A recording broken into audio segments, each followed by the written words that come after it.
Hello everyone. In this presentation we will have an introduction to Jupyter Notebooks. This presentation is really meant for people who have not used notebooks earlier. Here is the outline of the presentation. We will look at what is meant by a Jupyter Notebook, what is its general structure, and then that will be followed by the demo of a simple notebook. Jupyter Notebook is an interactive computational environment in which we can combine several things such as code execution, text, which includes equations, symbols, and so on, mathematics, plots, and rich media. Project Jupyter started as a spin-off project from IPython, Interactive Python, which is an interactive environment to execute Python statements. So it is similar to IPython in that sense, but it is of course much more powerful. Jupyter Notebooks have been developed for various applications such as signal processing, which includes speech and music, control systems, machine learning, and really Jupyter Notebooks are used very widely for R&D purposes as well as education. What is a Jupyter Notebook? It's basically a text file, and that file can be edited using the front-end interface of Jupyter Notebook. And because it's a text file, in principle we can also edit that file using a text editor such as Vim or Emacs or Notepad. But that procedure is really prone to errors and therefore not recommended. Jupyter can be installed on Windows as well as Linux, and here is the link for installation. So here is the structure of a Jupyter Notebook. A notebook is a text file made up of one or more cells, cell 1, cell 2, and so on. And when we save a notebook, it is saved as a file with the extension .ipynb. Now what are these cells? There are two types of cells. A cell can be markdown type or code type. Markdown cells are used to display text, which includes equations and symbols, as well as show figures. Code cells are used for writing Python code, typically Python code, but we should keep in mind that Jupyter also allows some other programming languages. A code cell can be executed from within the notebook, and that is really a very powerful feature of Jupyter Notebooks. And the results, which could be a plot, which could be a number which you have computed in the cell, these results appear just after the code cell. All of this will become very clear when we have a simple demo. Now with this front-end interface of Jupyter Notebook, you can do several things. You can add a new cell above or below a given cell. For example, you want to add a new cell above cell 2, that is possible. An existing cell can be deleted. Even copy paste of cells is allowed. So let's say we have a functioning cell here, cell 2, which has been tested, and we want to copy that to some other location within the same notebook or even in another notebook. That is possible. So let us have a quick demo for something very simple, and that is to create a notebook to plot a function, let's say y equal to x squared plus 2 for some given range of x. So let's see how to do that.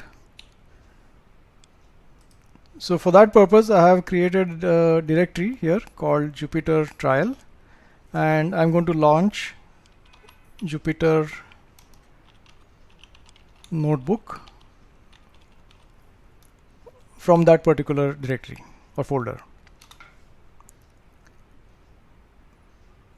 And what this does is it opens the browser.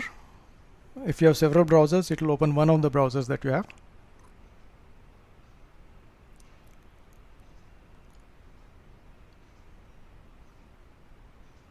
this can take some time.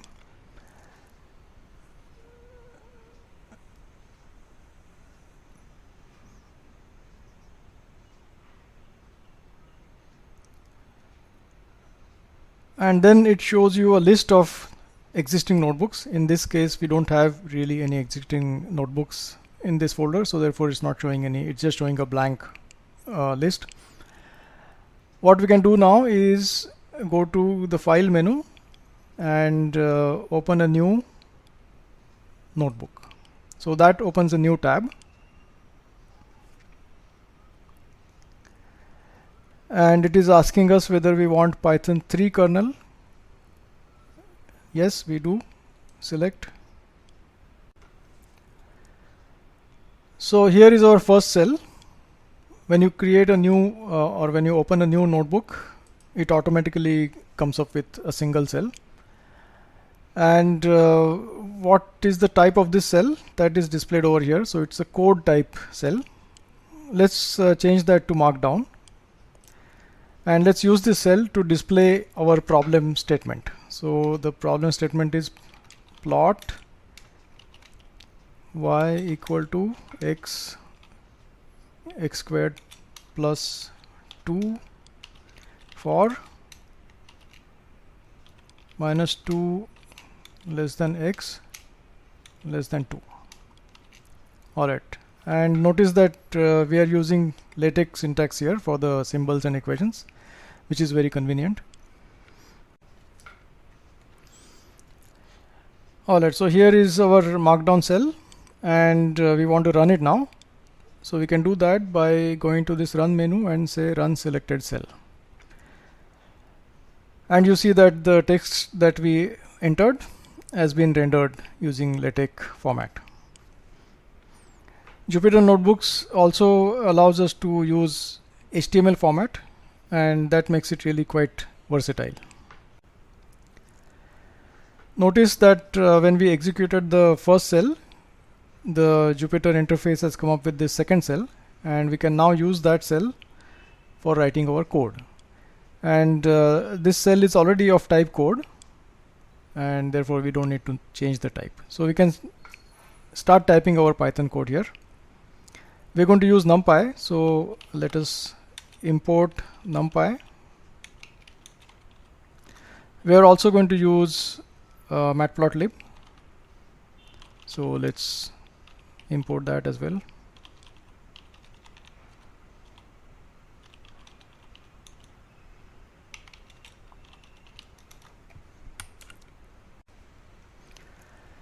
Next, we want to create a NumPy array x with x varying from -2 to +2, and for that we say int x equal to np linspace. Linspace is a NumPy function which gives us points which are uniformly spaced. The first argument is our starting value of x -2. Next argument is the endpoint +2, and the third argument is the number of points. So let's say 11. That means 10 divisions. And at this stage, in fact, what we can do is print x just to verify whether things are happening all right or not, and execute this cell. Like we said before, we can execute a given cell using this run menu, or we can use the shortcut, which is shift and enter, which is my preferred option. It's easier.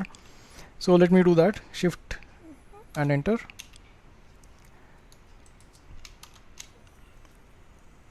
And that executes this cell and gives us this output. What has it done? It has created a NumPy array x, and it is displaying that NumPy array.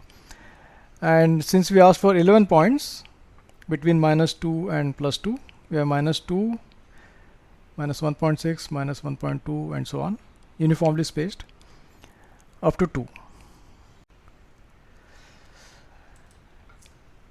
All right, so we don't really need this print statement. Let's remove that. What we want now is to create our function y, which is x squared plus 2. So x times x plus 2,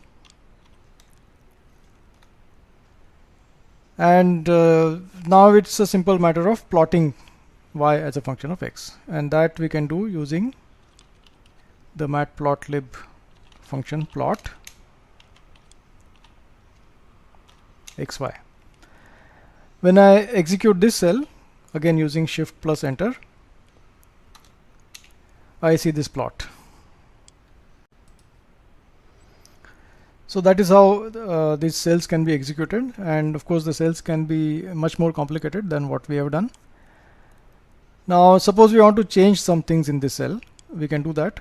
For example, we don't like this resolution, it's a little too coarse right now, so let me make this number of points 101 instead of 11 or any other large number. And now I execute this again, and now you see that the plot has changed. The curve has become smoother because we have now more points. We can also do other things. For example, we want to see a grid. You can include one more statement and execute the cell again, and now you see the plot with a grid. Let us now try to save this notebook. So we go to File, Save Notebook As, and the default name is untitled.ipynb. We want to change that to, let's say, ABC. Save.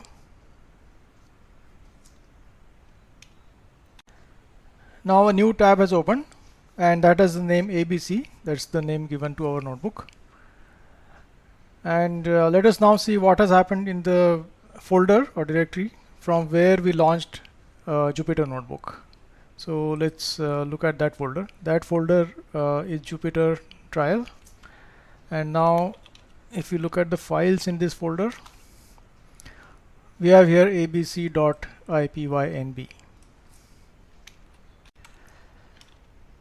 Let us look at this file now. I'm going to use the Vim editor. This file has got several cells.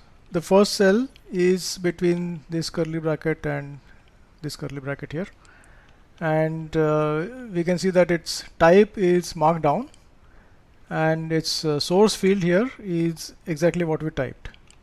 So this plot y equal to x squared plus 2 etc. is what we had typed when we prepared this cell. Alright, now the next cell has got a lot of strange characters, and let us see where they come from. So what has happened is that we have a plot here, and this plot, the information about this plot has been written in our abc.ipynb file in some kind of coded format, and that is why we see all those strange characters. So let me do this. Let me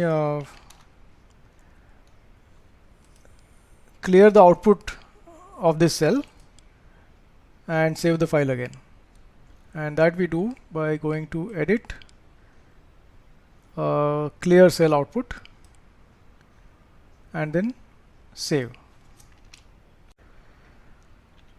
Let us now look at the same file again, and we notice that the strange characters have disappeared, and here is our second cell. The type of the cell is code and in the source field we have exactly the statements that we entered: import numpy, snp, and so on.